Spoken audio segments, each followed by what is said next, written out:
give us grief. Our audio. Darling, is my mic on? Mic check, mic check. 1, 2, 1, 2. Seems like it's on. I'm so not Will Smith. Anyway, hello. This is the Lives of Our Days. I don't even remember what day it is. Yes, I do. You know why I don't remember? Because it is the first day of daylight saving. I love daylight saving time. It is my favorite time of the year. Well, other than my birthday and my husband's birthday and Diwali and Christmas and, okay, look, summer. Okay, no, every day of the year is my favorite time of year, which is a really good way to segue into what we're about to do today and who we're going to talk with and what we're doing. We're doing this fun thing. Dwayne and I thought, well, you know what? We're going to do this. We'll just might as well do this and bloopers and all if you're used to it. So this is October 1st, 2023. Oh my gosh. 3 more months left of this year. Did you see Friday's supermoon? What a moon, harvest moon in the northern hemisphere, in our hemisphere. It's called the Moon Festival. I hope you did come for a journey with us.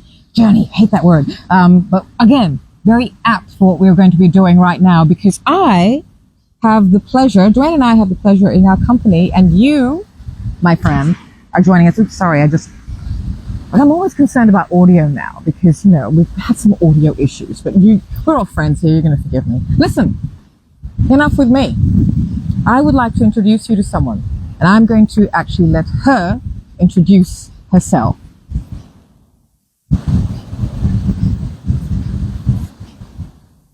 Hello, my name is Helen Latukefu, and I'm Miss Earth Australia 2023. And what do you think is the reason you were crowned Miss Earth Australia 2023? I think it's because I love the earth, and when people meet me, they start to love the earth a little bit more as well. I need you to understand one thing about Helen. When she says she loves this earth, it is very understated. I feel that Helen could quite easily cry right now, which is something I have really enjoyed finding out about you, Helen, because as regular viewers know, I say this thing a lot. It is so essential and so important to feel, to have all the emotions, to be what, you know, people say sensitive and emotional, as opposed to what? Cold and thick-skinned. I'd much rather be emotional with a core of steel. And that is what I see in you. And I love that. And this is what I do know. So you can't answer why you won Miss Earth Australia, but I know, and I know you're going to find out why Helen won Miss Earth Australia 2023. And she's going to represent Australia more so than just Australia. She's going to represent a lot more than just Australia and in the pageant. We're going to talk about that because if you do know something about me, you also know that I'm famously not a fan of pageants, but this is no ordinary pageant. Helen is no ordinary young woman, and we're going to have a little bit of a shoot. We're going to do some things. At the start of this, you saw some pieces here, and I'm going to talk about who these designers are, which means I'm going to have to rely on my memory, Helen. I tell you, I'm a bit of an old woman now, so I don't know about that sometimes, but stay there, my dear. Gosh, I am old. I just my deared you, Helen. Stay there, my dear, and come and sit. Let's sit and chat. I will sit in the studio part of this production house, and you will sit amongst the earth. So let's see that title of yours, Miss Earth Australia. You know, Helen, I'm not really, as I said in our introduction, I'm not really a fan of pageants. Yeah. But I don't think this is about just a pageant, is it? Now, Miss Earth Australia is perhaps not as well known as Miss World and Miss Universe. Again, some background, because this is a cold interview, by the way. We've spent some time together. I'm like, don't tell me anything. Don't talk to me about this. I'll ask a question, and Helen will start to talk, and I'll be like, don't say that. Because I want to find out too who you are. This is so wonderful. I'm really enjoying it. By the way, if you're wondering what's, my darling Dwayne, if you could come in for a bit of a, look at the colors on Helen's face right now are by my favorite cosmetics Australian First Nations owned brand. And this is an old palette and I don't want to get rid of it. I don't even want to use it because this palette is no longer in play. There's a new palette, but this is Yukuna Glow by First Nations owned, and it's beautiful. So these are the colors I have just. Well, I'm not exactly a makeup artist. I just go, like Helen's face. These are pretty, painting all over you. It's lovely. And it just, I love how it makes you look. It makes you look like a nymph of the woods. Which I hate that word nymph, really, because you're not that. You're more like an Amazon warrior type. How old are you, Helen? 23. Wow. When are you going to be 24?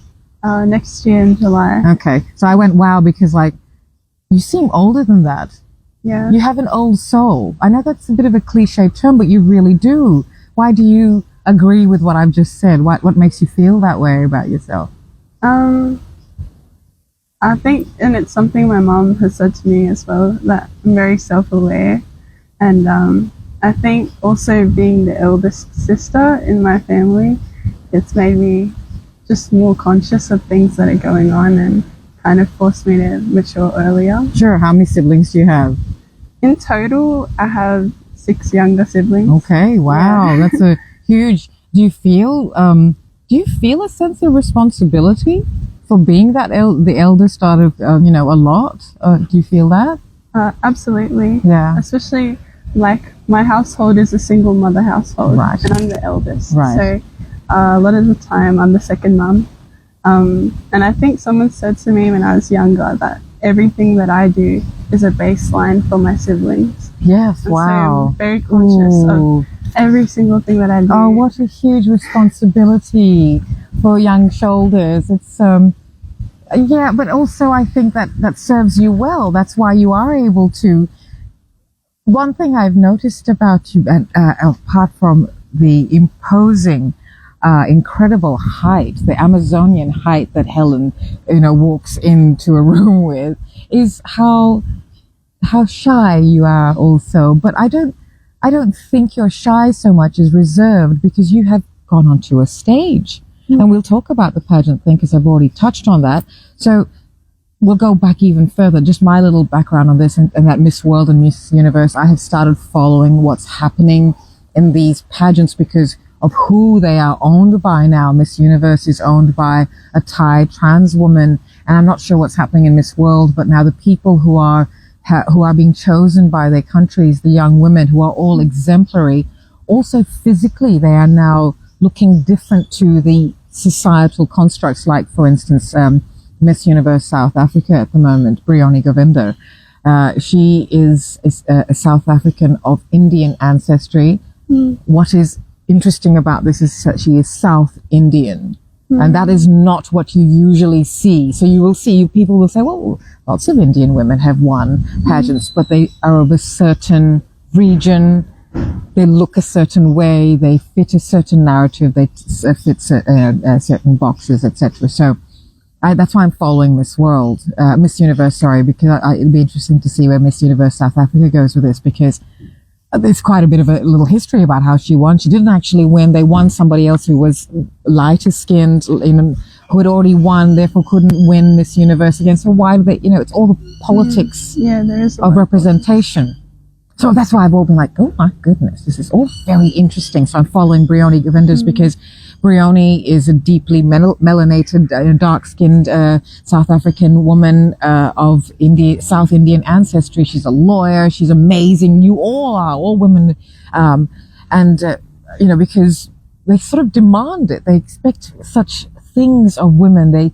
Women, it's not enough to be kind and compassionate. You've got to work for at least 10,000 charities. You've got to sleep only once a week because you've got to also be working and doing at least 10 degrees.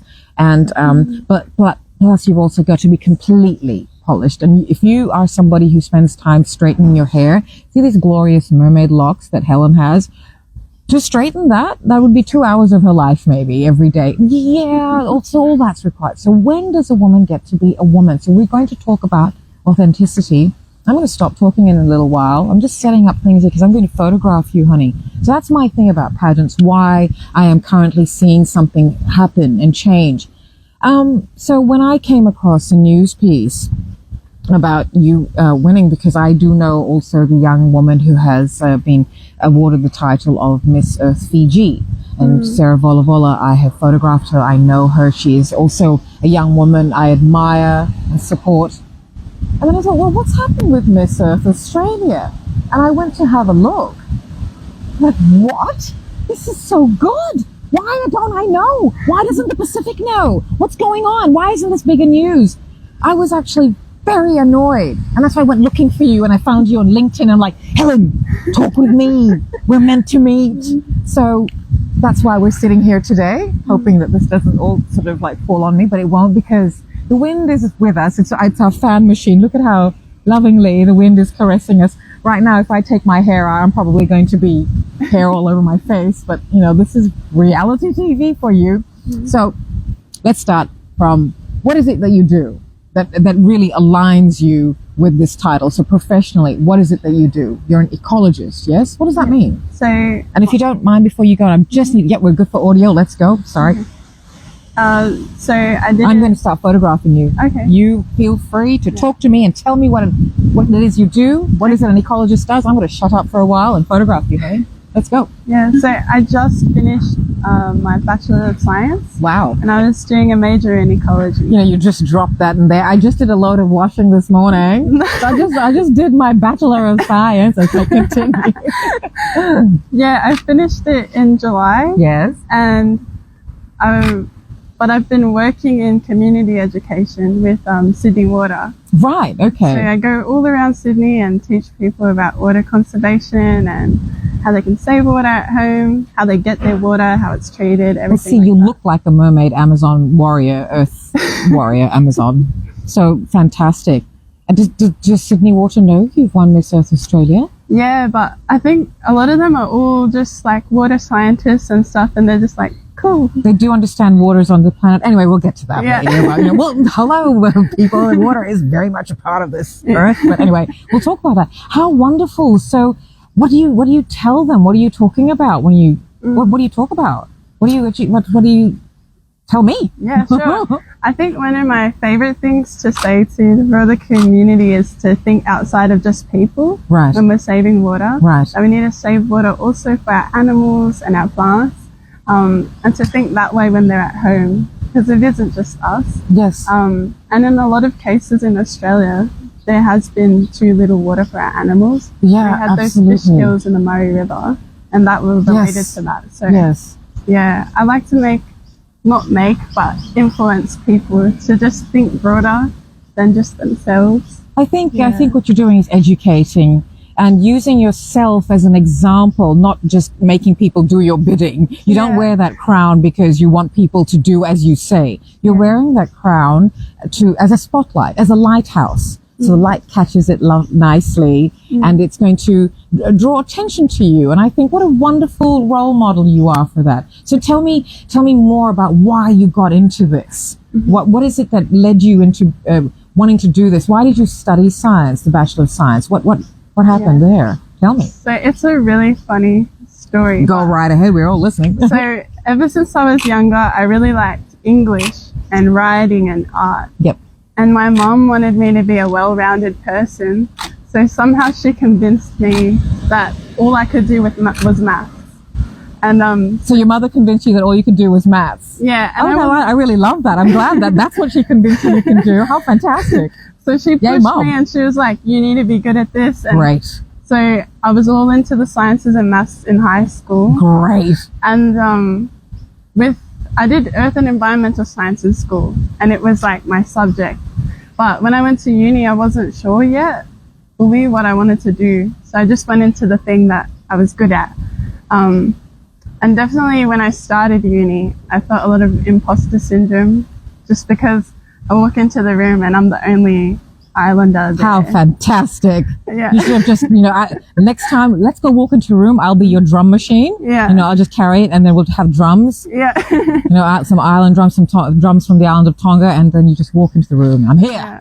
Helen's here. No, I know that you won't do that, but that's something I've learned to embrace in those classes, because I am the only one. And how wonderful. I give a different perspective to everyone in the class. What a trailblazer. That's so great. This is exciting. So you said something earlier that's all you thought you could do. So what if you really did know that you seem to be able to do anything you want, actually, if you could, what would you do? What is it that you would have done? I really loved writing poetry. Oh, how beautiful. Yeah, I did poetry slams for quite a bit. And then when uni started, it was Poetry slams. Yeah. You're gonna have to drop one here, Helen. Here right now. I don't have it off the top of Just my head. think of something. Look, this is we're just chatting, you and me. Mm-hmm. You know, and those people watching, doesn't matter about them. We're all friends here. They've seen me do worse things, like just trip over or something. I'm supposed to be a veteran model, and I try to walk and I trip. So, you know, it's cool. Slam us. Okay. You want to stand up? However, how do you feel comfortable slamming us? Oh yeah, probably standing is better. Let's hear it. I want it. To be honest, I'm not exactly sure how love works, but I am grateful for the way the earth loves me. Wow. And hope that one day, when I return to the soil, I can love the earth back for all that it's given me.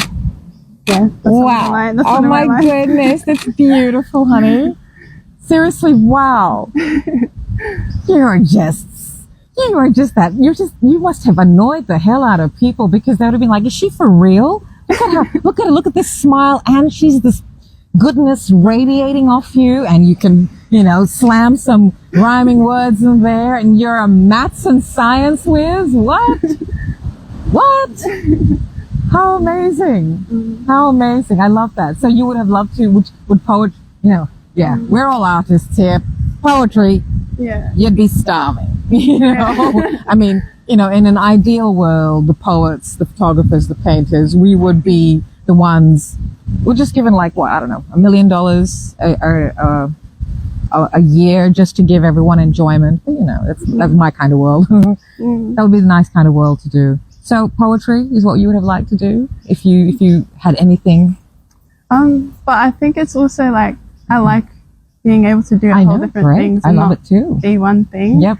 And let myself explore all different things as well. So, I mean, I still consider myself a poet either way, but I'm glad that my mum pushed me into things that I didn't see myself doing. That's fantastic. So obviously you were a brain in year 12, right? And you had to really... Yeah, I was knuckled down. I was like library every weekend and studying. So focused. Yeah. Now, what were you focusing on back then? So you're 23 now. Yeah. You're gonna be 24 next year. So how old were you in year 12? I was 17. Thank you. I'm glad someone did the maths here, the maths whiz, okay? Because it's like, it was a long time ago for me, and I have calculators now. Anyway, so, I mean, what were you focused on back then? What were you, thinking? What were you going to be doing with that brain of yours? I made a promise to my mum when I was younger that I would go to university and I would finish it. And that was part of that. But it was also, I felt like in my little community, a lot of people, if I didn't go to uni and finish it, they would never think that they would be able to, like within my own family. So during uni, it was hard sometimes. Oh, you're amazing. What an incredible, you're a role model for old women like me. Never give up. You just don't give up. So continue, keep talking, be emotional. I love it. It's wonderful. Yeah. How wonderful that someone who has been chosen to represent the land mass the 235-year-old land mass that we live on, that is part of a bigger story, ancient country, but we won't get into that just yet. We'll get into that later because you've got so much to talk about. So then you decided you would study Bachelor of Science. We're going to go back you're there, right? Mm-hmm. I mean, how wonderful. So you knew what you were going to do? When I started it, I knew that my mom wanted me to do something sciencey. But if I was going to do a science, I wanted it to be something I at least liked a little bit. Okay. And when I first started the degree, I often thought to myself, like, who am I? I don't go on hikes. I don't go into nature that often. Oh, see, that's the Instagram activist. Yeah. Okay. But as I studied and as I got to go on field trips and be out there, there's no other place I feel more beautiful than in nature. And I just fell in love with it, especially the parts of nature that we got to see. Like, I've been out to the desert and at like Smith's Lakes. And oh, wow. Tell me about the desert. So let's go back to the Bachelor of Science. Where did you study that? At UNSW. Okay, fantastic. Yeah. Wow. And how long did that take? It took me about 4 years. And this is where you had all the field trips? Yeah. Right. They let you do volunteering. Right. So on my holidays, I got to do a 2.5 week trip to the desert. Where did you go? It's called Sturt National Park. We're big desert travelers. I've been out back a lot. Know, yeah. Yes, so tell me. So this is why I'm like, tell me. You know, I understand. So go for it. Just say your experiences. Tell us what. It was, at first it was very daunting because I didn't know who I was going with. Yeah. I just turned up, like I signed up on Facebook, and then I turned up 2 men I never met in my life. Well, yeah. I was a bit reserved at first, but and then we drove out, so it was a super long drive out there. But when we got there, there's no connection. Yeah. It was just like I was in another world, and then every day we were like hiking up and down the dunes. We were helping with a PhD for research. Yeah, this is very brave of you. People are now saying that she went where? She just decided to go out back with 2 strangers, no connection, hiking over dunes.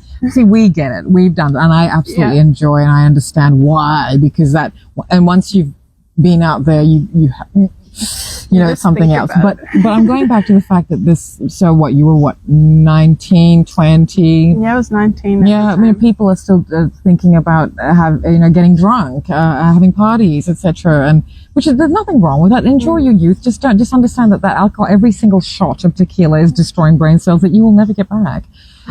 So think about that. But anyway, so, you know, but it's brave in that, like, you just said, well, I want to do this. It's part of what I'm studying. I want to go out there.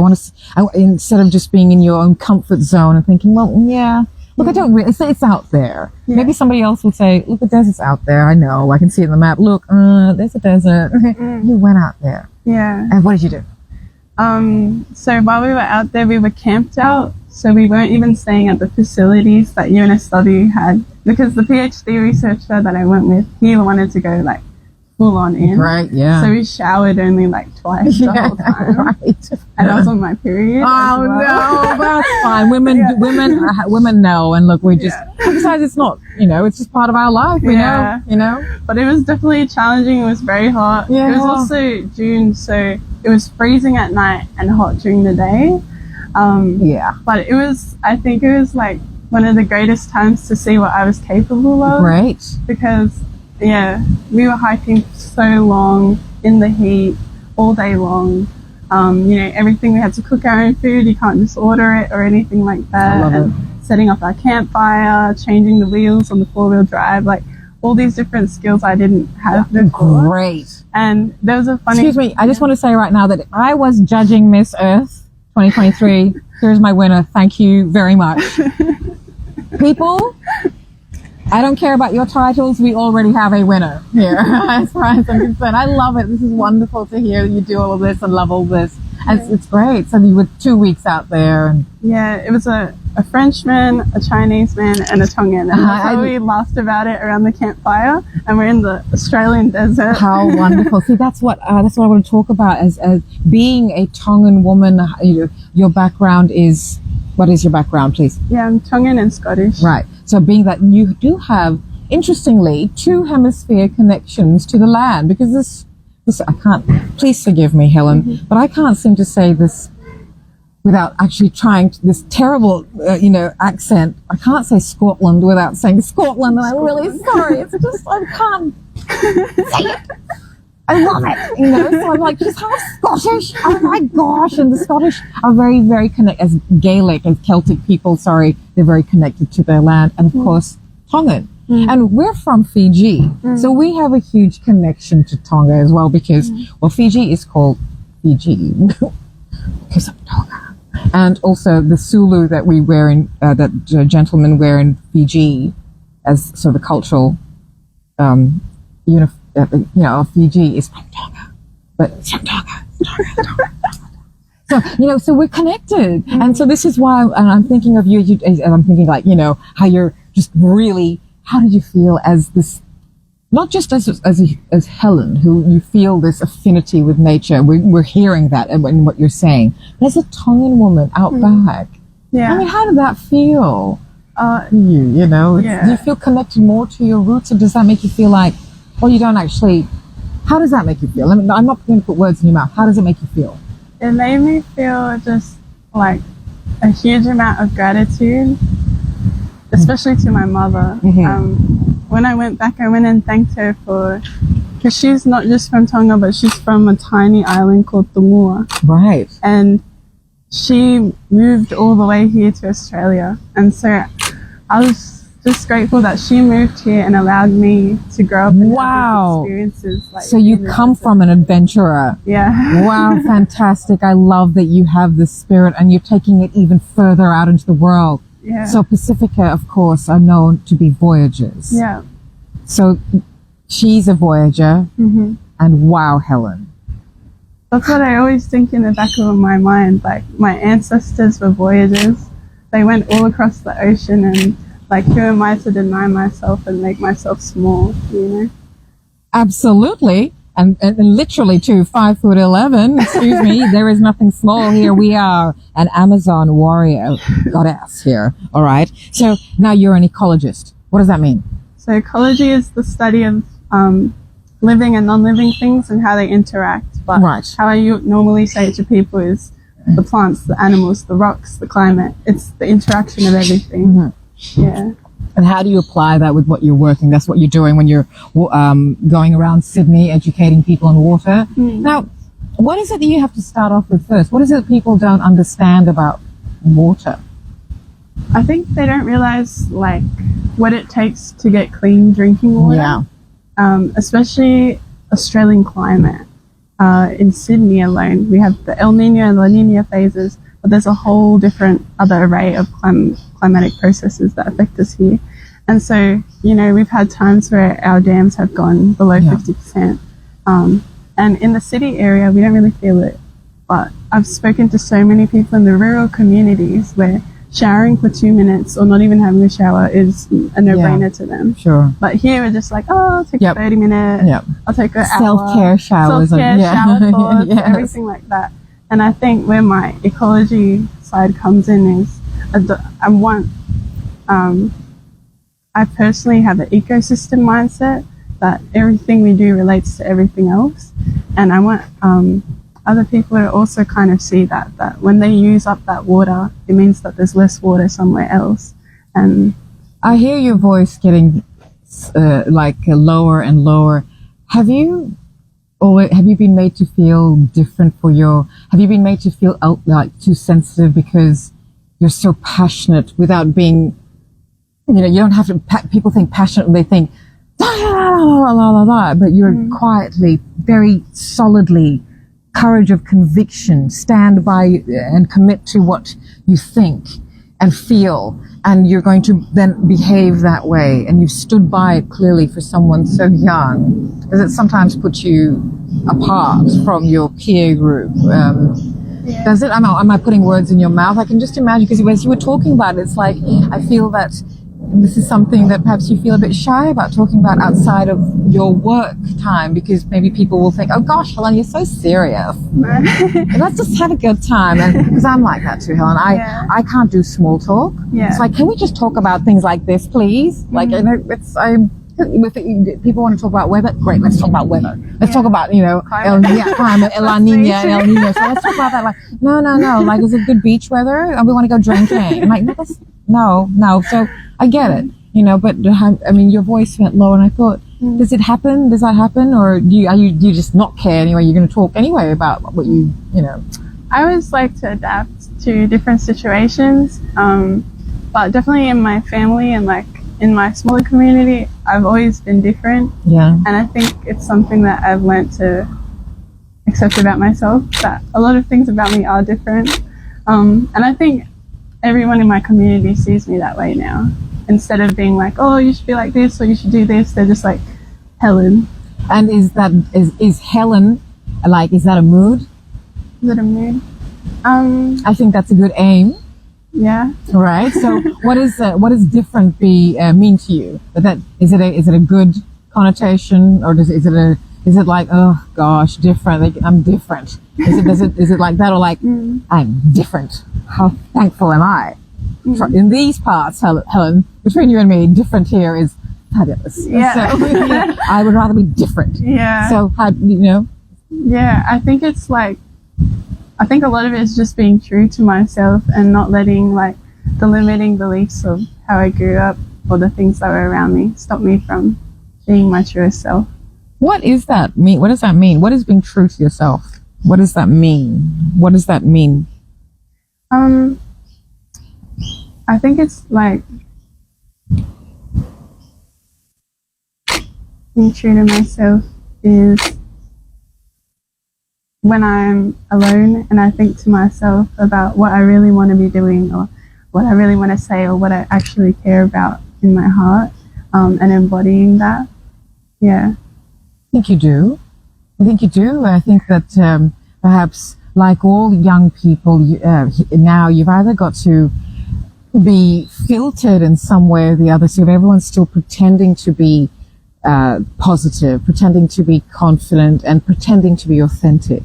Mostly, everyone's looking for ways to be authentic and asking other people, so, hey, how do you be authentic? Can I take notes? So one, do this. All right, I can do that. I'm going to go practice being authentic by doing 1, 2, 3, 4. So that's what's happening. That I think people don't recognize authenticity, because it's also kind of weird to say true authenticity now. It's so weird. It's like this term cost of living. As I say, so what's the alternative? Cost of dying? Right, okay. So we can't pay for the bills. Can we pay for the funeral? Well, we've got to talk about these in practical terms then. So, and also true authenticity, because that does imply that there is a fake authenticity. And I think we call those filters. Anyway, so when you have someone like you who is actually just, and that's what authenticity is, not really understanding, because it's something that you are and not what you can be. Do you feel that? I mean, just being who you are makes you authentic? I think as well, and giving myself grace to make mistakes and not be perfect. That sounds good for any age group. Tell me more about how you do that favor to yourself. What a lovely, loving thing you do to yourself.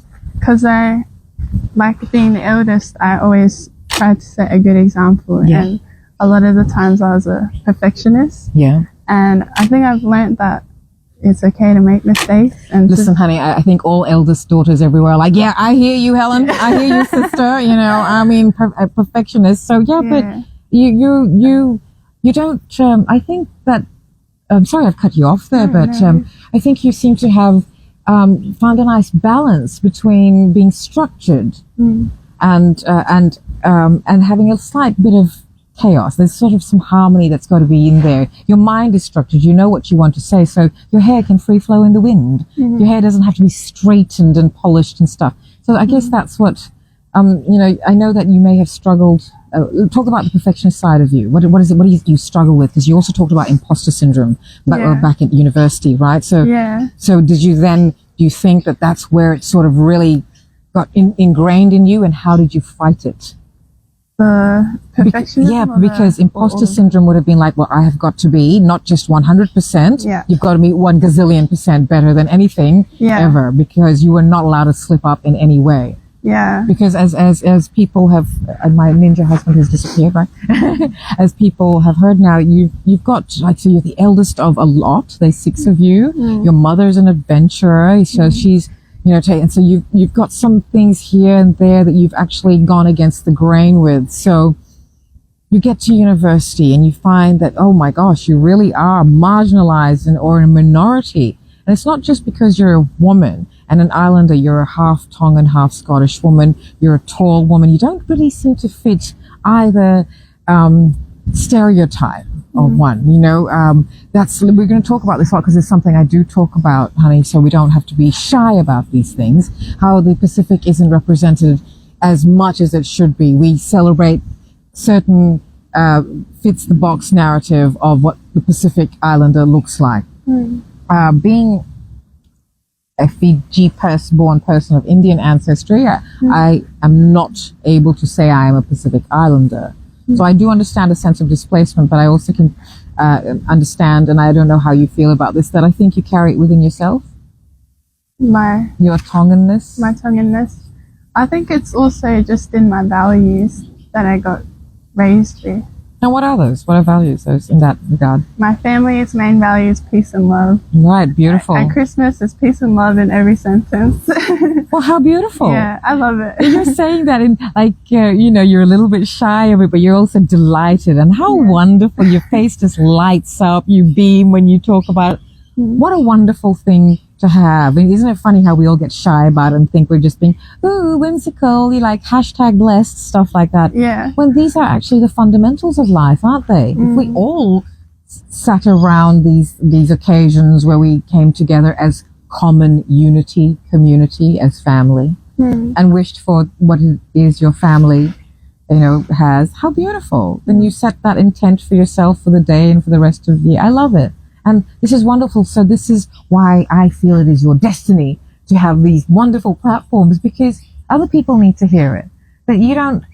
Now, we had this little conversation before, and I do have to be, again, just remind viewers that my viewpoint on this is that we all have spirituality, but our godliness is within and also outside of ourselves. Everywhere we are surrounded by that which we have to create constructs and man-made things to repeat to find some sort of peace within ourselves. And such a simple, what is it that you say, Helen? Peace and love. Just simple. And we think it's some sort of hippie bohemian thing, right? Like peace and love, you know, #blessed, when it's actually the fundamentals of life. And it's really lovely to me as someone in my 50s to see someone in their young 20s and lead with it. Lead with this peace and love. I don't care if people are going to laugh at you for that. What does that say about them? If people are going to say, oh, God, well, look, you know, she's all about peace and love and science and goodness and who cares about all that stuff, you know? So it's beautiful to hear, and I really, really like it. So now let's go back to the whole ecology side. So you know, that you're doing this, and what else do you do? How else? People always think, well, we can't make changes. Not all of us are privileged enough to grow up, you know, eldest of 6 in a family. So blah, blah, blah. People always want to say, well, we don't have this, we don't have that. That's why we can't do this. I think you're showing that you don't have to think of things as odds. You have to think of them as foundation. Challenges. I like to look at things as challenges. Okay. So how does it break down for you when you look at something as a challenge? I'm going to continue photographing, so please talk. What do you look at when you see something as a challenge? What do you stop and what do you do? Yeah. How do you ground yourself, Helen? Yeah. At first, I let myself feel the uncomfortable feeling. Right. And just like acknowledge it. And then I think about why I feel that way in that situation. I do a lot of journaling and a lot of like prayer just to come back to myself and think, what am I doing here? Why am I doing this?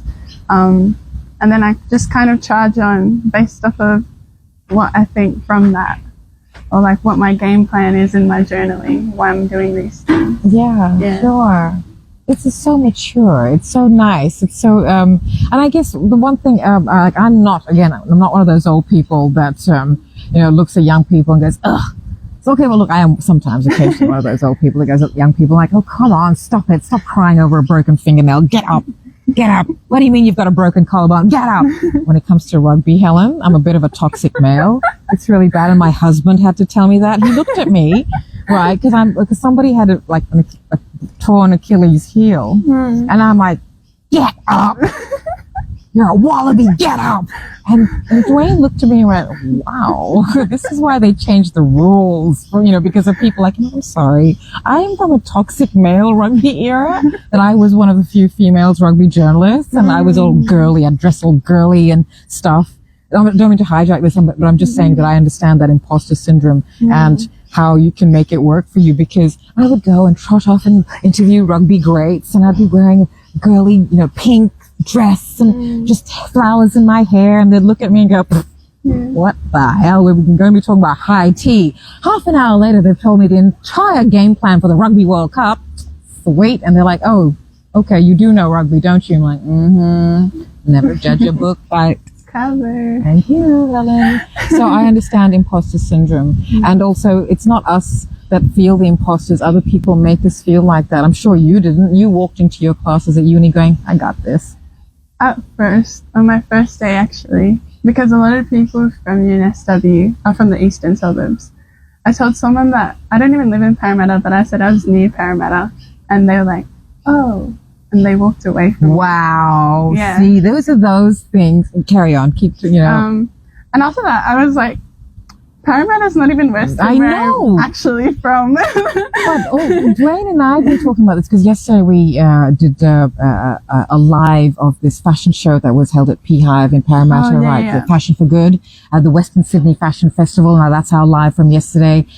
So Western Sydney Fashion Festival in conjunction with Welcome Merchant, which is a social organization that helps refugees. And it was just a really, really good celebration of and there was a Tongan designer, celebrated Tongan designer, Public Island Society. And I really hope, Iki, that you are here and watching, because this is the exemplary young woman I told you about. And, I'm so happy to have met you, because one other thing, this is the first time Helen and I have met. As soon as I saw her, I found out about her in the news, I just hunted her down. And I'm like, Helen? This week we are shooting, and she's like, yes, let's do it. This is great.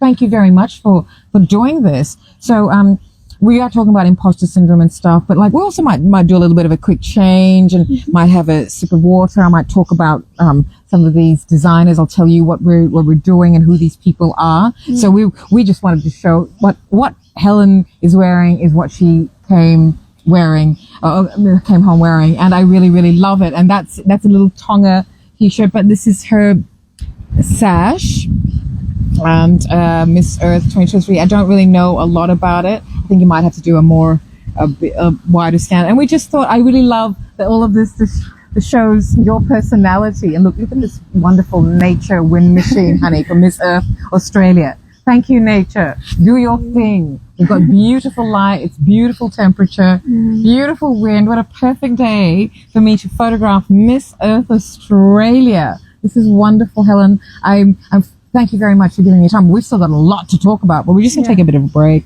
Yeah. Have a drink. Good. Talk amongst yourselves. We're just going to take you through some back of, production things, etc. How are you going, my darling?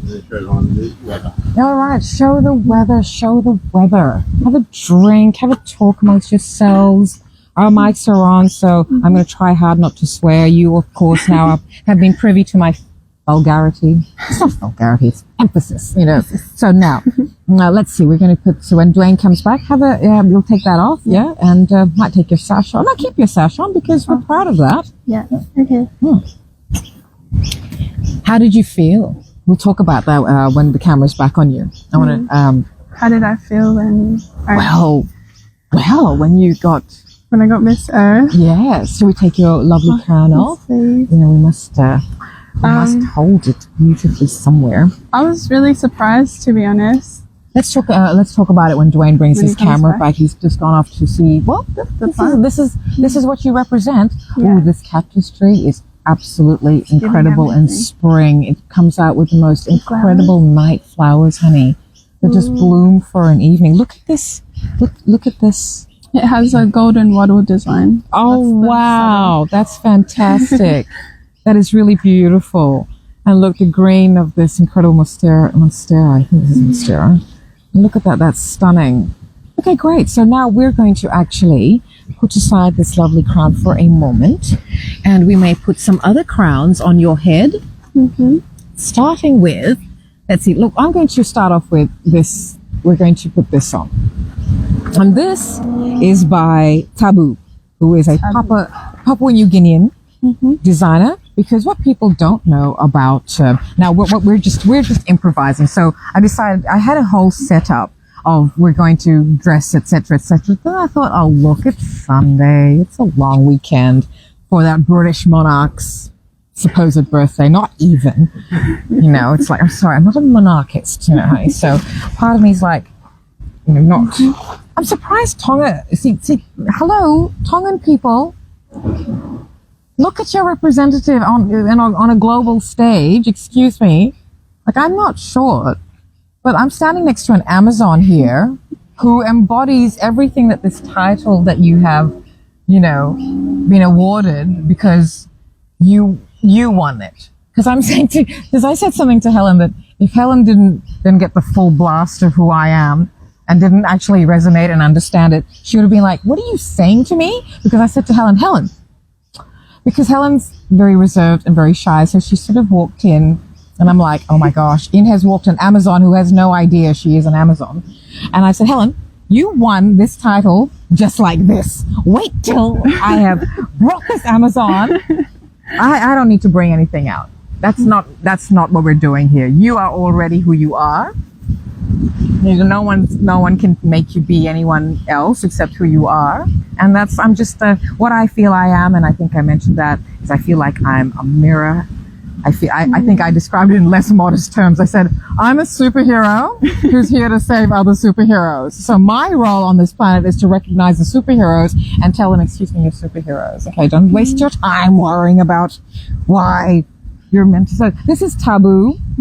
Excuse me, I'm just going to do some reaching. This is all very hands touchy. Don't like that. So this is going to, and that usually sits with a yellow top underneath it. So Tabu Warupi, she is a designer from Papua New Guinea, and this was her collection shown at Pacific Runway in 2018. And I can't quite remember the name of the collection because this is the beauty of lives. I just have to rely on my memory, and some days just way too many files in here that I can't access. But I think it's Vohair. My apologies, Tabu, if you are watching. But this was based on the sea urchins, and that's what the name of the collection means, based on the sea urchins that are found near her place. Now, let's sit down, honey, and because I'm going to place a crown of another sort on your beautiful head. And look at this gorgeous thing that I found, bought at a wonderful artist's market in Port Moresby. And I absolutely, look, it's just absolutely lovely on you. So you'll be seeing this in Vietnam, okay? All right. So let's just talk about other things. So now I'm going to talk to you about a little bit about, let me get my water first. There it is. I think, break's over. We're talking now. And, let me put some other colors on your face. Let's just go to town with this. It's a beautiful face, and I am let loose with some color and brushes. Look out. So luckily Helen trusts me. Gosh, Helen, I hope you do, because here we go. We're just going to go full on color with this, honey. Let's go. And we're going to also put a cowboy hat on it, on this outfit. And all right, you know what? We've got stuff over here. So let's just go with these colors. So we're just going to think of you are an artwork that exists already, and I am just revealing the colors. I really like these stories. I'm just trying to make it's an excuse that if I don't quite get the color combinations that I'm thinking in my mind, this is why, because I'm just unveiling colors here.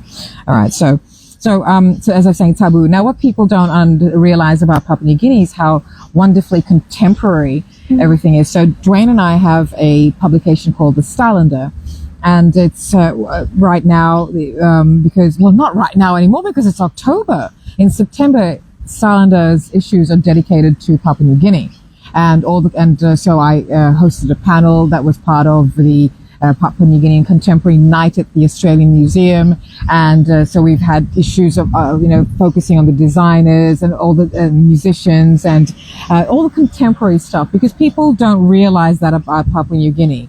No one realizes any truths about the Pacific, and that these things exist. That things that aren't strictly traditional or cultural, but showcase cultural motifs in a modern urban way, but without compromising. So it doesn't completely disregard where it's from, but you don't have to be Papua New Guinean to wear it or appreciate it. So this is what Papua New Guinean designers in particular do exceptionally well, more than any other Pacific Island countries' fashion industry. Tongan designers are doing amazing things as well. But again, it's the lack of funding that people have that stops excellence. That's really all Helen needs is what? $1 million? And then look at how she could go save the world. Look, give us all that. We can do things with it. All right. I know you people out there have money. Watching, you people who own these information highways.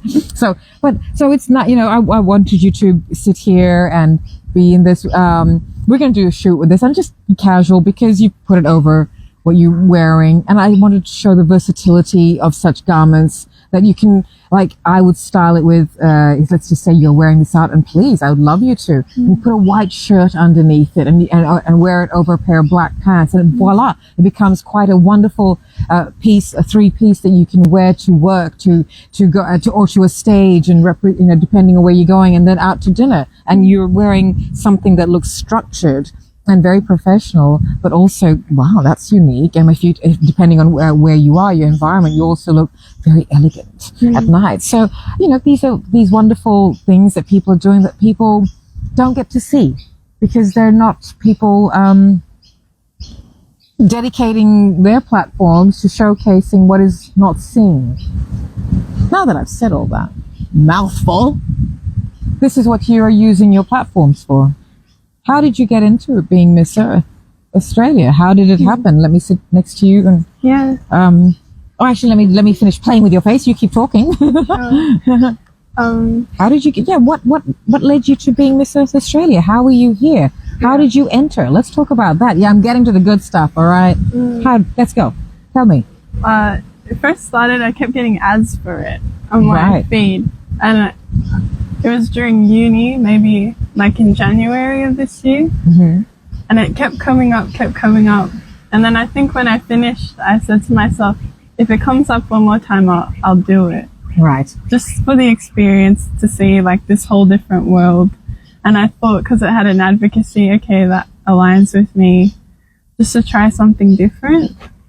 And then even with they had like a one-on-one meet and greet with the organizers, and I had just come back from Tonga, and I had given away all my makeup, all my nice clothes in Tonga, and I was like, oh no, I have to turn up barefaced, like I don't have time to buy anything. So I remember they were there for 6 hours, and in the last hour they messaged me, they're like, are you still coming? And then I was like, okay, I'll come. Wow. And then I went, and then it went well when I was interviewed by them. Oh my goodness. Yeah, and I was like, but I remember before I did it, I was like, I'll just try my best and see what happens and be myself. And if it's not meant for me, then it's not meant for me.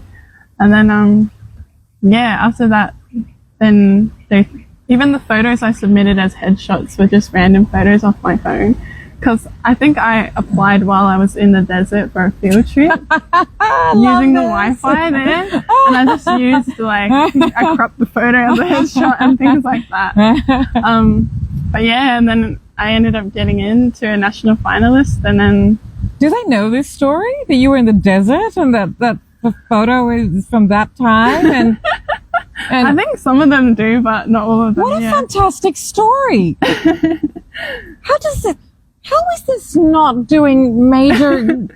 Anyway, continue, honey. Tell me more. So, and then what was the criteria? What do you need to have knowledge of for this, for Miss Australia? So for Miss Earth, you have to have an advocacy, just something that you're passionate about. And it has to relate to the environment in some way. But beyond that, they have all the usual kind of pageantry things like the talent, and they have one component that's beauty of face, so your bare face as well. There's environmental speech, and we did that in like a 4 days intensive. So the coronation night was like the finale of those 4 days of kind of tests. Yeah, and through the whole thing, I knew it was my first ever pageant, and that there were people who had done pageants before and got training, so I didn't really have any expectation. I just went in there with my usual spirit of wanting to do my best. Beautiful. And yeah, and it ended up my best was enough. So how wonderful. Isn't that so? What a wonderful feeling. How does that feel to know what you've just said? Your best was enough. It feels like I'm still a bit shocked at when was the crowning? It was maybe 3 weeks ago. Yeah, right. Yeah. So fresh, honey. Yeah.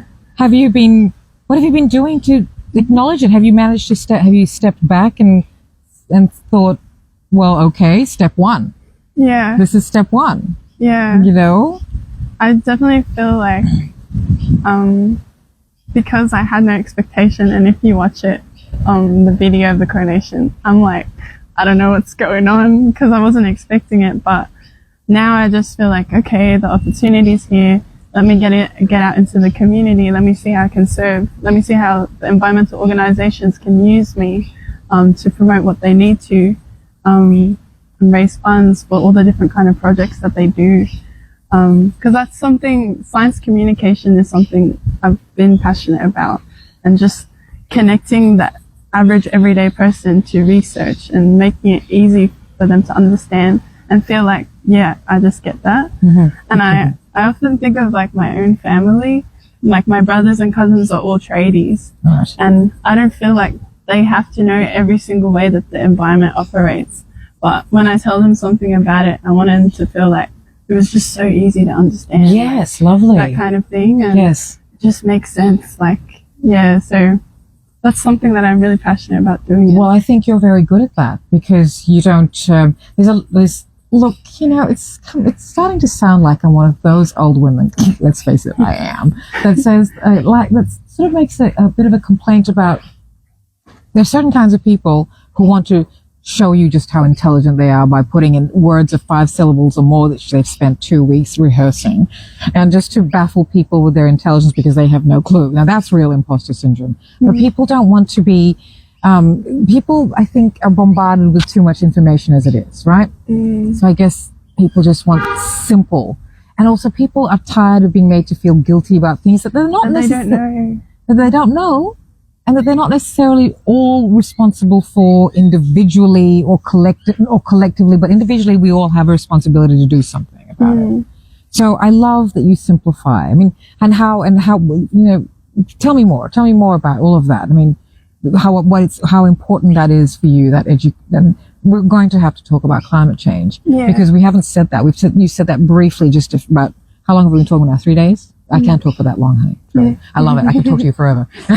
So, you know, we've mentioned it because we do have to talk about it, but more than climate change, because sometimes it really does feel like people are talking about it just as some sort of validation or virtue signaling. Yeah, absolutely. And that's something I felt as an ecologist. Even, when I've heard on the radio people speaking from protests and stuff, not that I'm not for them, but the way that it's communicated, I can see how people don't want to listen or even want to understand at all. And I think from poetry I understand just like the power of our words and the way you can convey things. And definitely it's a big issue in science, and scientists all know this, that because they're so immersed in what they study, they don't know how to say it to the average person. So this is why, hello science community, this is a public service announcement. You know, you're all whinging about no one's listening to us. You know why? Because you're all uncool. Okay? You're all uncool and you're complicating things that are complex, but really they're simple because this is the basis of who we are. Dear science community, you need to just, you know, come outside of your own selves and look at the people you have who are wonderful ambassadors for what needs to be told. Because now science has become sort of science versus the people type thing. What we do know about science is that it is in constant state of flux. That's the whole point of science. Scientists and science people are the eternal optimists, also pessimists. You have to constantly discount everything in order to constantly find, right? So let's talk to a real scientist here. So I love science. We're nuts about sciences too, honey. So this is why. So I'm so excited that this is how you think. So now, what is it that you need to simplify, and the fact that you have to simplify it? Look, thank you, nature, for this shoot, for this wonderful, you know. So what is it that you have to constantly simplify? What is it that the challenge, let's go back to these challenges that you said. So we're talking about climate change now. And that you're trying not to make people feel like, because as soon as you say climate change, people are like, oh my God, I just want to pay the bills this year. So how do you counteract that, honey? It definitely is a big challenge. Something that is hard that I like people to understand is that not all of these things, like, I think people think very intuitively, like they feel the weather and they think, like even in Australia, you'll hear people say, "Oh, global warming," just because it's a warm day. Yeah. Or they'll be like, "It's not so bad," just because of how they feel in their immediate circle. I'm going to just stop you. So, like, sit up and cross your legs and turn to me sideways. So, like, yes, like that, beautiful, like that, and just, you know, great. We're like, I would like. That's it, Helen. Look at you. You're stunning. There we go. Beautiful, honey. Keep talking. Tell me more. Tell me more. And a lot of things that we discover in science, they aren't actually intuitive. Mm-hmm. Just how interconnected everything is. And like an example of that is like people's dog poo near a river. People think like, oh, it's an animal, surely it's natural, like their poo. But when that poo lands into like a small stream or something, it can lead to something called an algal bloom, because they eat food that we make for them. Right. That's nutrient dense. And all those nutrients end up in that water. Right. And it feeds algae. And the problem with algae is that it sucks all the oxygen out of water. And so it's like this long storyline. Yeah, but see, people don't get told that. They just get, so, look, I'm sorry to say this, but dog owners, what's your problem? They get so angry when people tell them not to, like, we used to live up the coast, so there were lots of beaches where there are lots of beaches, and there's a lot of dog beaches. But then there's lots of bird sanctuary places where no dogs are allowed. But I have seen people yell at their children not to disobey them while they're walking straight past a sign that says, please, no dogs, because, you know, it's a bird sanctuary, but, and it's a river, and near a river, what you're saying about all of that. Yeah. People don't want to be told what to do. Yeah. And I get it, because people think, as you said, dogs are living beings, they're natural, but that nutrient dense food, which is synthesized, you know, there's plastic, there's microparticles going into everything, right? Yeah, yeah. And it ends up in the river. That algae takes all the oxygen out of it. There's no oxygen in the water, then the fish all die, or all the insects inside it die. And so that entire little pond or creek just dies. And it's just covered in algae. And that's one of the unfortunate things that happen. But it just started from that first step of just someone leaving their dog poo. Yeah. So there's something so small. Yeah. But that's why I always like to think ecosystem mindset, everything that we do is connected. Yes. Yeah. Sure. So, you go back to Tonga, you said. So you've just, when was the last time you were in Tonga? Yeah, we went in June, me, my mum and my grandma. Right. Beautiful. And do you go back often? We haven't been since COVID. Right, of course. We went, my cousin graduated from a college there. So all my family came from everywhere to Tonga. And so how do you feel in Tonga? I just feel like, I feel a little bit like I understand my mother more. I also feel very humbled when I'm there, because it is a developing country and they're still recovering from that volcanic eruption. Yeah, of course. The last time I went was in 2014 and I feel like it's worse than when I was there last. Sure. So that was pretty upsetting to see, and there's an interesting thing of like, there's so much waste that's there all over the place. And I think my grandma, she was quick to be like, Helen, how do you feel about this? You're an environmentalist. And I said, all of these other nations are importing their products into Tonga and not giving them a way to manage the waste that comes from them. And so that was something that was like upsetting to me, but at the same time, I understand why the rubbish is just everywhere. Yes, of course. They're still building the facilities that can manage all of it. Of course. So you're not doing that saviorism token thing of like blaming everybody. Why is there rubbish here? Yeah, that's right. You should pick up your rubbish off the beach, but like they need to be educated on it. Yes. They've had only like natural foods and stuff they can chuck in the bush. That's right. They'll decompose. Yeah. How beautiful that you know this about someone who's not pointing fingers, because it's so easy to be that, you know, on your own platform, on your high horse, and be that activist who, I mean, I feel a bit guilty of doing that sometimes, where it's like, you know, don't be this way or don't be that way. And so, well, people do need to make their own mistakes sometimes. But unfortunately, these mistakes, this and that. yes, when they have that butterfly effect and chain reaction. Yeah. So when you you had said earlier that your mother comes from a fairly relatively unknown island. Yes. Is that where you go back to? I haven't visited yet. because it doesn't really have much of anything on Yeah, it. sure. But she always talked about it ever since I was little. But especially because since I've gotten older, I've taken her on hikes. And then when she's on a hike, it's all about the mua, about what it was like to grow up there. About the what, honey? Sorry? What did you say? About her island, Uluru. Yeah. So can you spell that? So just because people, if they want to look it up. Yeah, I think it's Tungua. Yeah, okay. And it's part of the Ha'apai group in Tonga. Right. But she grew up there until she had to go to school, and it was like this close little community, and everyone looked after each other. And every day they went to the beach and they just ate whatever's like on the land and everything. It was a very simple life.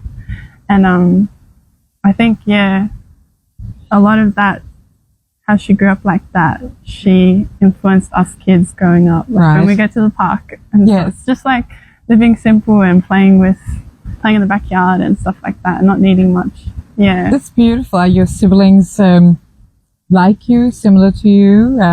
It must be quite... how do they feel that you're taking these strides in the world? How do they... Yeah. Are they, you feel that responsibility of the elder sibling having to, like, as you said, you had said that was that wonderful thing that was said to you that I feel like is such a heavy responsibility. You said that baseline, right? Oh yeah, everything that I do is like their standard of life. When I won it, the first people I wanted to talk to was my siblings and just be like, look, like, and for them, they were like, what? That's crazy. It is crazy. Because as well, I didn't tell anyone I was doing it until I had to go to the hotel and have the 4 days there. What? Yeah. I didn't tell anybody because I knew it was like, I didn't think anyone would get it, and I didn't want to doubt myself. I just wanted to do it. So. Have we finished talking about, okay, so you entered it right. Now, did you, what, okay, but why? Why did you, what did you want to do? I'm just going to style a little bit. I'm going to take some shots. Sorry, I'm going to put my, just zhuzh up your hair a little, honey. That's all right. Okay. So like, what made you go, well, I'm going to use, this is great because I've got something to say. You knew you had something to say. So, I mean, if that's going on a very public platform and saying, well, okay, might as well, I'm in the desert. I mean, that's a nice big leap and I love it. Yeah. So what is it you thought that you could do?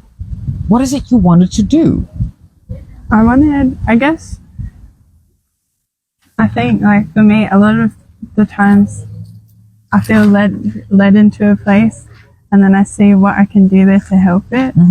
But when I signed up, I also just wanted to be like in a community of women because I have all brothers. Oh no! Yeah, that's no why wonder they were like, "Oh, that's cool, Miss Earth Australia." I was like, "Really?" I mean, I was going to get to that. What kind of siblings do you have here?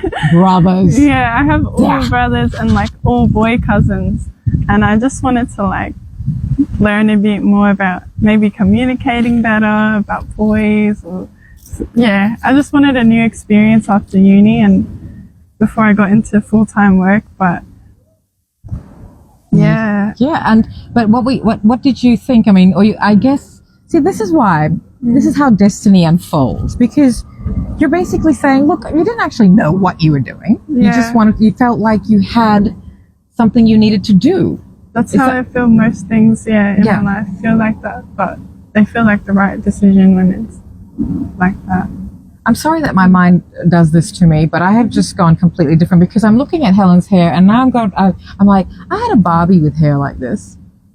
I had a Barbie doll. My Barbie dolls were brown, but one of them had hair like this. And it's like, and I'm like, oh my God, I have my Barbie doll here. And it's like, Helen is not, but I'm just saying Helen's hair has just transported me back to my childhood because there was all these beautiful shades. And I also did this to my Barbie doll's faces, like makeup. Ta-da! Right, where's that camera of mine? So, and what now? What happens now with Miss Earth Australia? Yeah, so the biggest part, I guess, at the moment is that I'll be competing in Vietnam right in December. it'll be a whole 30 days there. 30? Yeah. Holy cow. Yeah. That's a big commitment. So it's like the 4 days that I did for Miss Earth Australia, but 30 days. And it's like they're just constantly watching you and seeing your personality. And then there's also, you know, your talent, your beauty of face. We do some eco activities, which is just like tree planting or... Oh, things you just do on a normal Sunday. Yeah, well, that's normal for me. That's right. That's what I'm saying. For you, like, so they'll be like, we're going to go hiking today. Yeah, you know, cool. Entrance, and you'll be like, oh, great. Okay, normal. And you'll be like, oh my gosh, no. Yeah. I actually had a laugh after I won. I went to my car and I opened my boot and all my, like, rubbish cleanup stuff was in my boot.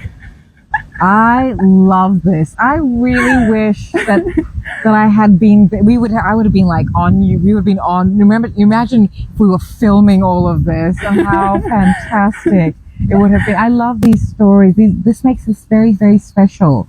Because I really feel you're on your way to something here. And this isn't about the pageant, but I hadn't finished talking about my relationship with pageants and why I'm sort of against them, except when it comes to women of countries and communities that have been marginalized. My wording is very important here.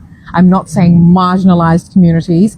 Those communities aren't marginalized. They have been marginalized by the constructs. So I think that sometimes, you know, people don't get opportunities, right? And because privilege is and this is something we talk about all the time, privilege is what gives you opportunities. So for people who don't have those opportunities, sometimes, particularly for young women, who you know you've got a presence, etc., but you've actually got a purpose and a mission behind it. And I know a lot of young women in Fiji who have entered Miss World and Miss Earth, and I know them to be exemplary, and they're also very humble and reserved, and it becomes a bit of a shock to go onto world platforms because the judging is done very differently. And it becomes a shock to these young women from these communities that haven't really been, they've been encouraged to develop their niceness in particular, also the lovely congenial personality. And, you know, and then depending on what it is you want to, you've got to prove, as I've talked about, you've got to prove that you are committed to, you know, community, etc., etc. But I'm not this harsh about pageants that are like this, and particularly when I see who a pageant winner is, and I know what that means for the communities that particular pageant entrant or pageant winner has, because I don't like the concept of no one does. I think as women, nobody wants to be pitted into a competition based solely on looks. I mean, if it is a competition based solely on looks, let's say it then, and then people can choose, make informed decisions, and don't have to pretend to be authentic to go get these. So this is my issue with pageants, that they tend to then unfortunately focus too much on the physicality. Well, when I look at some of the pageant winners then, like as we talked about, Miss Universe South Africa is Brioni Govinda, and Miss Earth Australia is Helen Latukefu. And that name is loaded. And Helen, who you represent in a bigger picture, is loaded. Right? Being half Scottish, half Tongan. Let's talk about that and what it means for you to have a platform. And then what does it mean? I don't know if I'm sorry, but we have some interesting soundtracks happening here. We have life. We have life. We have the sounds of life. We have a plane. We have spring. I don't really know what's going on, but it doesn't matter. Anyway, so have you thought about that? About what it means for a bigger picture? Do you understand what it means to be half Pacific Islander, Tongan especially, and representing Australia, and you are someone who absolutely embodies what this title means and the respect you have, and you've been out to the desert in the middle, so you know, and you work for water. Look, I couldn't have written a better character, is what I'm saying. If this was a movie, this is one epic movie, and now it's like I've discovered I've been the Morpheus kind of person who's found Neo or whatever, one of those things. And finally you're getting to understand, like, but no, I'm not the chosen one. I don't know what you're talking about. Do you understand the responsibilities you have? This is the long story that we're coming to now. Do you understand the responsibilities? The bigger, wider responsibilities. I definitely feel like, now that I'm here, what would you like to do with it then? Let's talk about what you would like in an ideal world, right? Let's just say you finally, people actually do wake up to themselves and realize, wow, what an ambassador you are for so many different, using one platform for and representing many, representing messages and what people want to convey. And so, what do you want to do with this title? What do you want to do with this platform, most importantly? I want to connect people to the earth again. I think that's my main, that's a big part of my advocacy. I think a lot about how, like, as a Pacifica person, how much the ocean has given us. And because of how much it's given us, I want to look after it. And I'm not a marine scientist, and I'm an ecologist, but there's all different kinds of fields that manage different things. But I think the thing that I can do best is connect people and use my storytelling and influence people to just care a little bit more about the earth and hopefully open up their mind to what they can do on an individual level and what's going on around them. When you were doing the poetry slams, have you done one recently? You still? Yeah, I've been, because after uni I was like, I want to get back into poetry, so I went back to the West Side poetry one in Parramatta. Cool. Yeah, but I was just enjoying it. Yeah, so how often is that? How often is that? It's like once a month. Oh, when is the next one? It's on every second Wednesday, I believe. But I didn't get to go to the last one because it was during the coronation stuff. But yeah. Oh, great! So look, so can people attend it? Yeah. And anyone can attend? Yeah. Oh, that's wonderful. Do you have new poems that you slam or whatever the terminology? I'm so not with it. I'm sorry. So, what do you have new poetry that you do recite? Do you write and on the same, or do you come up with it on the day? Do you how does it happen? I think I've experimented a bit over the years because I've been into it since I was like 15. Right. So when I first started, the perfectionist in me was like, I need to practice it 3 months ahead before I ever perform it. And then during uni, because everything was so much, I just I would write something and just come perform it and show up as whatever I was. But now I think I like a bit of a mix. Like, I do like to have that true feeling coming through, but I do like to have it practiced and more. Sure. So that you can perform it better. Yeah. Okay, good. But that's just that's still keeping it authentic, still keeping it raw, but creating a room for the energy to be in, so it's not all leaking all over the place. Yeah. So how do you feel when you're about to do this? I mean, when you're about to recite. Yes. Before it, I'm like very jumpy, anxious, and just like, oh, what do I need to do? What if I forget? But as soon as I'm on the stage, I just always look across the audience and look at everyone's face. Oh, great. You connect. And I just, I feel it come out of my heart, and I just rely on that muscle memory of practice and just try and be in that moment and hopefully connect with the audience and make them feel what I feel. Have you got another one for us? Have you got, is there something off the top of your head? I know it's a terrible thing to just drop on you, but come on. You may have to do it. So this is like... I have a line I can say. Sometimes when I am walking along a trail and the leaves brush past my skin, I imagine it like goodbye kisses from the trees as I walk past them.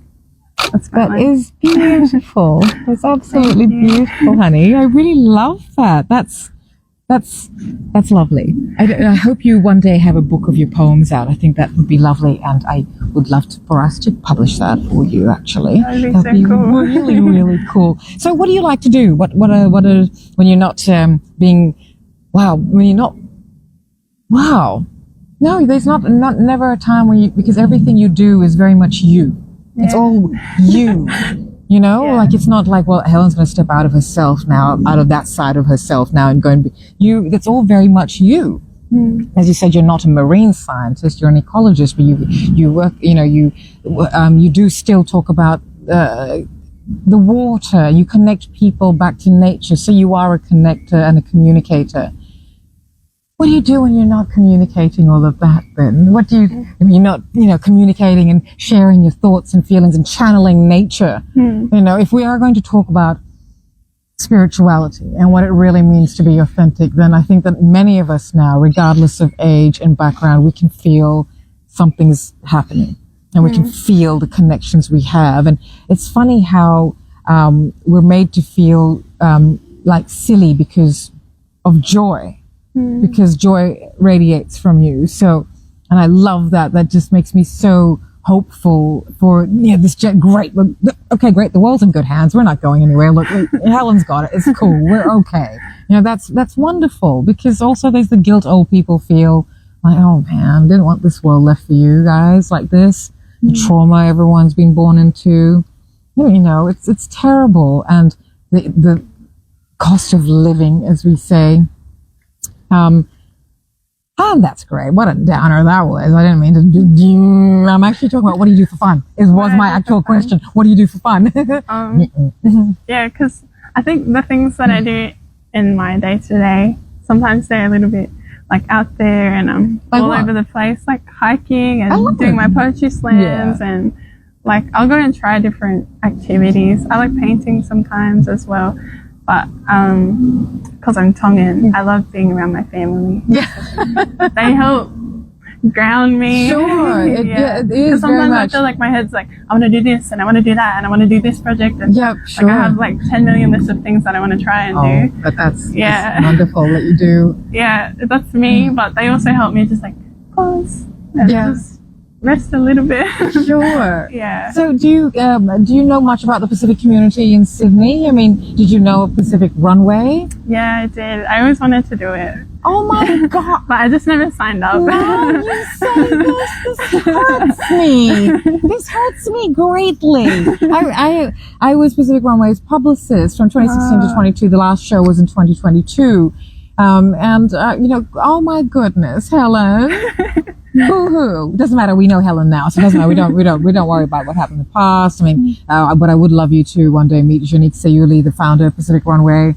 She too is very much, we don't sort of people who are doers, we've done this now, we've got a next one, we've done that, no use reminiscing about all that, but still, I would love to have seen you there with Pacific Runway. It doesn't matter. So, what else do you do? What kind of music do you like? Well, my family photograph you now. Yeah, my family are all like musical. Of course they are, Tongans. So we like a bit of everything. Yeah. And, like that's me. It's just if I like the song. Yep. Do you sing? Yeah. Yeah. Yeah, my family we all sing. Yeah. I'm not the best singer in my family, but we all sing. Yeah. So what are you going to do for your talent? Is there the talent thing? I'm what going to sing. Yeah. I have this game plan. Of course. Secret, well, we can't share all of these things. I don't even want to be surprised by it, but there's a whole lot of things that it's just going to be exciting and that will convey what it is you are there for. It's not just your message, it's who you are. Yeah. So let's go back to the fun questions. So music and stuff. So, okay, let's go. Let's think of this question. Do you have any tattoos? No, but I do want a nice Tongan tat along my back. Right. But it would have to mean something to you, yeah? Yeah, and I wanted it, but to earn it first. Beautiful. That's what I wanted, yeah. But I haven't got any yet, and I'm waiting for my youngest brother to turn 18, and then we'll get a sibling tattoo. Oh gosh. So you are all close, clearly. Yeah. Yes, but they just don't really care that sis is a bit of a, star. They're happy, but like in their mind. Yeah. Like, whoa, my sister is the, Yeah, how the nice. like, out How there, beautiful. Okay, so what's another question we can, would you rather fly the plane or be flown? Rather be flown, just because then I can think in my mind. Yes, I know, right? That's what I think. Like, I love cars, I love driving, but I'd rather be driven because I've got too much to read. Yeah, read, think, listen to music, ponder about life. Yeah, that's me. So, if what's your ideal? Like, if let's just say, we can do this and we can go wherever we want for, where would you do this to right now? Where would you want to go to right now? I want to go to my mom's island, Samoa. I haven't been there yet. That's one, or else the desert, a different portion of the desert, just because I loved being there. Yes. Yeah. So you feel a connection with the desert, huh? Which I suppose is a really good time now to actually put this on you. So come to me now. Now let's take this off you. You have taboo. And so I really, I would love if you would like to take some of these and wear it, because this, as I said, with a white shirt and a pair of black pants and just a nice shoes here and like a nice like necklace like that, very structured, beautiful. So please, thank you. So how are we going, my darling? Like, where everyone can hear us, right? I hope no one's ever complaining. I'm reading the comments. Okay, great. Lights are good. Okay, great. Right. So what have we got here? We have got this incredible kimono type cover by Kirikin. Now, Kirikin is a West Australian based label. Looks good with the cowboy hat. So, all right, let's actually just stand there. Let me just move this chair. Let that wind do its thing, and let me photograph you just standing here. Cool. Let's just stand there, and that wind do its thing. Actually, yeah, beautiful, honey. Put your hands in your pockets.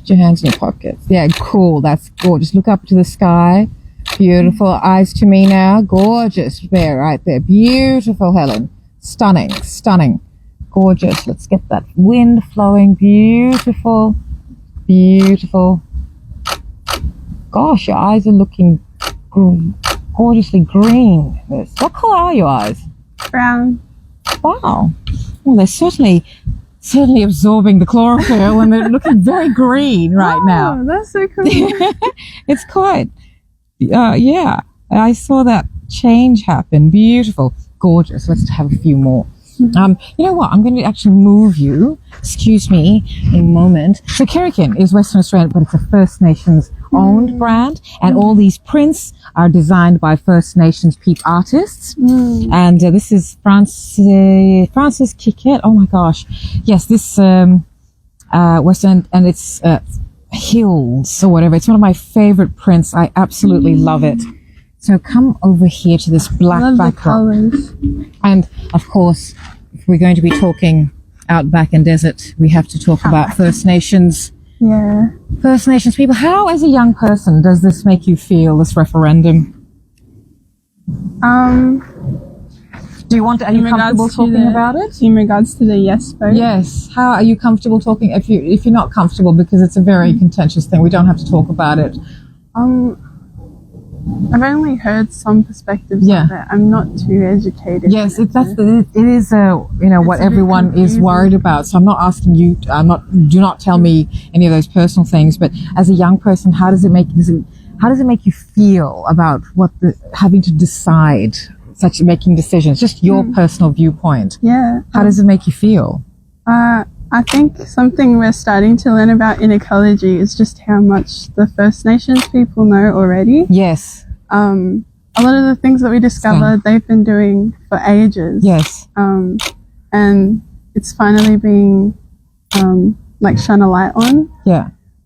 Which is something I'm happy about. And I remember we once had a talk from these Indigenous rangers.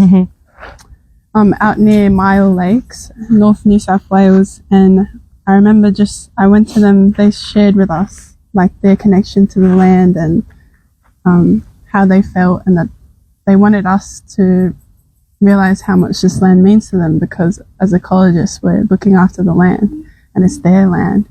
I remember just saying to them, like, I want to help you protect your land. I just went up to them on my own, and it was very emotional just to hear their stories, like, in that space. And yeah, that's how I feel a lot of the time, like, studying ecology and stuff. Like, it's a privilege to grow up on this land that they've looked after for thousands of years.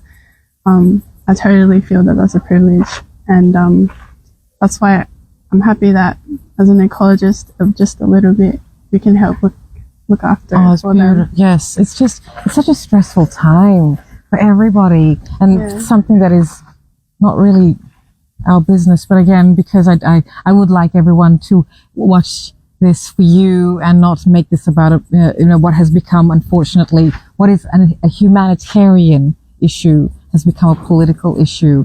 So let's keep it Sunday, but we are all very aware of this and the responsibility we all hold. But that's what I really respect about all of this, is that you've understood your responsibility and you start it with yourself. You're not just, and I really enjoy that. But let's just take some photos for the moment. So look, beautiful, stunning, gorgeous, honey.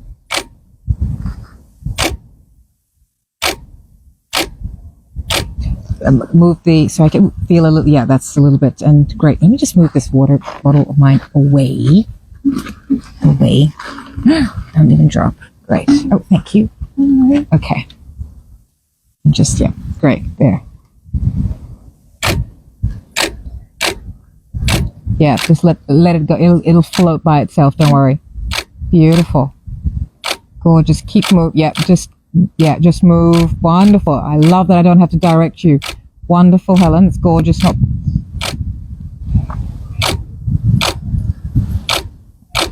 Beautiful.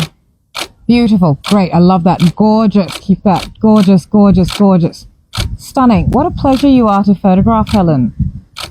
Have you done a lot of shoots? No, only for Miss Earth, yeah.